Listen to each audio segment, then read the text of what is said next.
మండల కేంద్రంలోని MLA camp కార్యాలయంలో ఘనంగా హోలీ వేడుకలు జరిగాయి. ఎమ్మెల్యే సత్యనారాయణ ఆధ్వర్యంలో జరిగిన ఈ వేడుకలకు సూడా చైర్మన్ కోమటిరెడ్డి నరేందర్ రెడ్డి హాజరయ్యారు.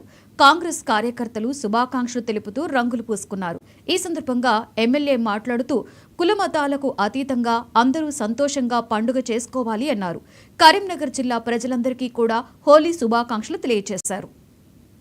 అందరికీ మానకొండూరు నియోజకవర్గ మా అన్నలకు, తమ్ముళ్లకు, అక్కలకు, చెల్లెళ్లకు, కరీంనగర్ జిల్లా ప్రజలందరికీ కూడా హోలీ పండుగ శుభాకాంక్షలు తెలియజేస్తూ అందరూ కూడా సురక్షితంగా మంచి కలర్స్ వాడి హోలీ పండుగను ఘనంగా జరుపుకోవాలని, చాలా ఎంజాయ్ చేసే పండుగలకెల్లా అన్ని పండుగలకెల్లా ఈ హోలీలో అందరు ఇన్వాల్వ్ అవుతారు. అందరు కుటుంబ సభ్యులు కూడా క్షేమంగా మంచి కలర్స్తో ఆడుకోవాలని మరొకసారి మీ అందరికీ కూడా హోలీ పండుగ శుభాకాంక్షలు తెలియజేస్తా ఉన్నాం. పండుగ సందర్భంగా హైదరాబాద్ గచ్చిబౌలిలో హోలీ వేడుకలు అట్టహాసంగా సాగాయి. సప్తవర్ణాల రంగులు చల్లుకుంటూ యువతీ యువకులు హుషారుగా ఆడిపాడారు. ఒకరి ముఖాలకి ఒకరు రంగులు అద్దుకుంటూ కేరింతలు కొట్టారు. చిన్న పెద్ద అనే తేడా